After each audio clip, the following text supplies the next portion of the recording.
Hello friends, welcome to Mantra channel. Mantra Unnati का। पूरे विश्व में शांति, बंधुता और करुणा का पाठ अगर किसी ने पढ़ाया है तो वो है बुद्ध, जिन्होंने अपनी बुद्धि कौशल्य से इस संसार को श्रेष्ठतर बनाने में कोई कसर नहीं छोड़ी। उन्होंने धम्मचक्र प्रवर्तित किया और इस संसार को बेहतर में बदलने का मंत्र दिया। मंत्रा चैनल के द बुद्धा एंड हिज धम्मा इस सीरीज के 24th एपिसोड में हमने आपको बताया कि बुद्ध के सामने 2 प्रश्न थे, धम्मोपदेश देना अथवा ना देना। साथ ही हमने आपको ये भी बताया कि एक उपासक और एक भिक्षु में क्या अंतर होता है। आज हम जानेंगे बुद्ध का मध्यमा मार्ग क्या है और इस धम्म चक्र प्रवर्तन की नींव कहाँ और कैसे रखी गई। तो आप सभी का स्वागत है मंत्रा चैनल के द बुद्धा एंड हिज धम्मा इस सीरीज के 25th एपिसोड में। बाबा साहब लिखते हैं, धम्मोपदेश का निश्चय करने के बाद अब बुद्ध के सामने प्रश्न था कि सर्वप्रथम किसे धम्मोपदेश दिया जाए। उनकी नजर में बुद्धिमान और समझदार विद्वान आर कलाम को उन्होंने सर्वप्रथम उपदेश देना चाहा, पर उन्हें पता चला कि उनकी मृत्यु हो चुकी है।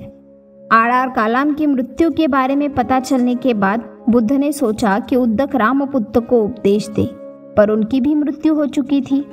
अब उन्हें उन 5 परिव्राजकों का ख्याल आया जो निरंजना नदी के किनारे उनकी सेवा में थे, और बुद्ध ने तपस्या का मार्ग छोड़ देने की वजह से बुद्ध से क्रोधित भी थे।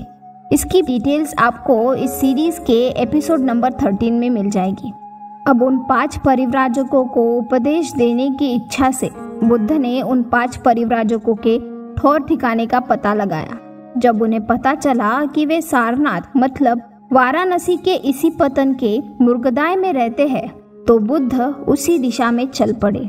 उन 5 ने जब बुद्ध को आते देखा तो आपस में तय किया कि सिद्धार्थ का स्वागत नहीं करेंगे, बस एक आसन रख देंगे, अगर बैठना होगा तो सिद्धार्थ उस पर बैठ जाएंगे। लेकिन बुद्ध जब उनके समीप पहुंचे तो वे परिव्राजक अपने संकल्प पर दृढ़ न रह सके। उनके सामने सिद्धार्थ नहीं, बुद्ध थे। बुद्ध के व्यक्तित्व ने उन्हें इतना प्रभावित किया कि वे अपने आसन से उठ खड़े हुए। एक ने बुद्ध का पात्र लिया, एक ने चिवर संभाला, एक ने आसन बिछाया और दूसरे ने पांव धोने के लिए पानी लाया। यह सचमुच एक अप्रिय अतिथि का असाधारण स्वागत था। इस प्रकार जो उपेक्षावान थे वो श्रद्धावान बन गए और यहाँ शुरुआत हुई धम्म चक्र प्रवर्तित करने की। कई जगह पर यह लिखा हुआ मिलता है कि यह दिन आषाढ़ पूर्णिमा मतलब गुरु पूर्णिमा का था।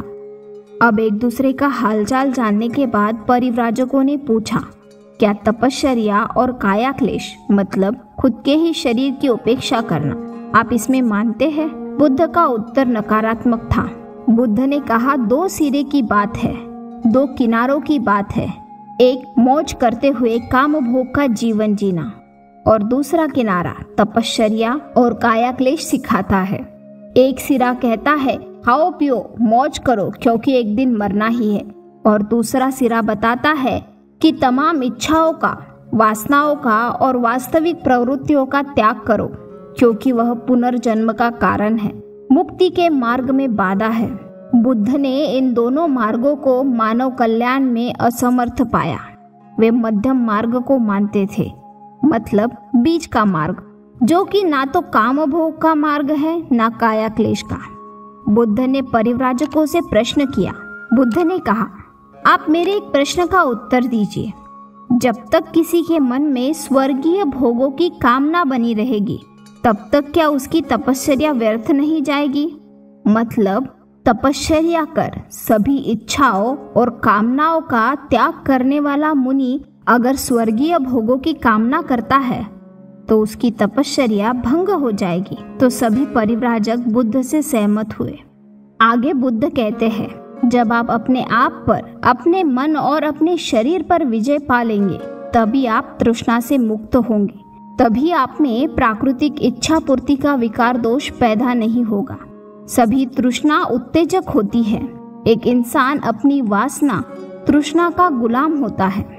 बुद्ध आगे कहते हैं, जब आप अपने आप पर, अपने मन और अपने शरीर पर विजय पालोगे तभी आप तृष्णा से मुक्त होंगे।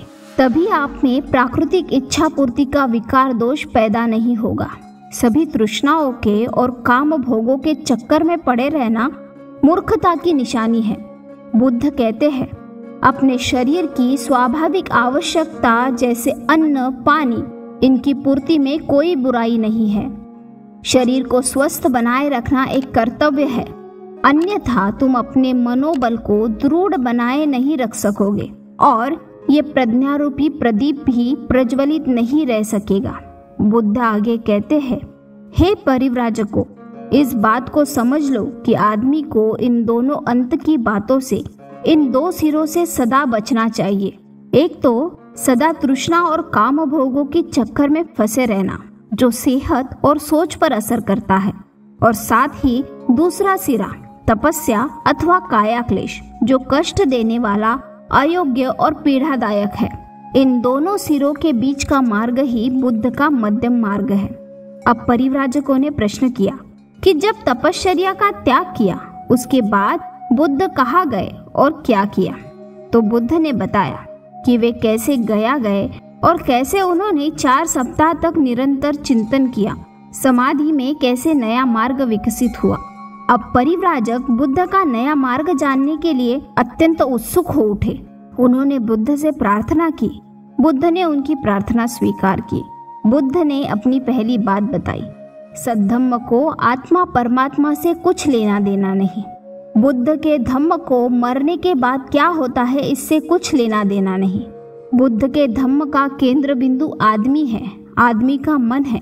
इस पृथ्वी पर रहते समय एक इंसान का दूसरे इंसान के प्रति क्या कर्तव्य होना चाहिए, यही धम्म की प्रथम स्थापना है।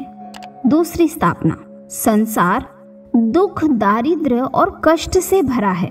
धम्म का उद्देश्य उन दुखों का नाश करना ही है। यहाँ इसका मतलब अपने विचार और जीवन शैली को बदलकर दुखों का नाश करना, उसके अतिरिक्त सद्धम्म और कुछ भी नहीं। दुखों के अस्तित्व को स्वीकार करना और उन दुखों को नाश करने के उपाय, यही धम्म की आधारशिला है। बुद्ध कहते हैं, धम्म के लिए एकमात्र यही आधार हो सकता है। जो धर्म इस प्राथमिक बात को भी अंगीकार नहीं सकता, वह धर्म नहीं है। हे परिव्राजकों, जो श्रमण या फिर धर्मोपदेशक यह भी नहीं समझते कि संसार में दुख है और उस दुख का नाश करने का उपाय भी है, ऐसे धर्मोपदेशक मेरी नजर में धर्मोपदेष्ट नहीं हो सकते। तब परिव्राजकों ने पूछा, दुख और दुख का विनाश ही यदि आपके धम्म की आधारशिला है, तो आपका धम्म कैसे दुख का नाश कर सकता है? तब बुद्ध ने उन्हें 3 बातें समझाई। पहला, यदि इंसान पवित्रता के पथ पर चले, दूसरा धम्म के पथ पर चले और तीसरा शील मार्ग पर चले, तो दुख का विनाश हो सकता है। आगे परिव्राजक बुद्ध को इन तीनों बातों को विस्तार में बताने के लिए कहते हैं। तो मिलते हैं नेक्स्ट एपिसोड में, जहां हम जानेंगे आगे बुद्ध पवित्रता के मार्ग के बारे में क्या समझाते हैं। वीडियो में कुछ पसंद आता है तो लाइक कीजिए, चैनल को सब्सक्राइब कर बेल आइकन दबाना ना भूलें और इस वीडियो को ज़्यादा से ज़्यादा शेयर कीजिए।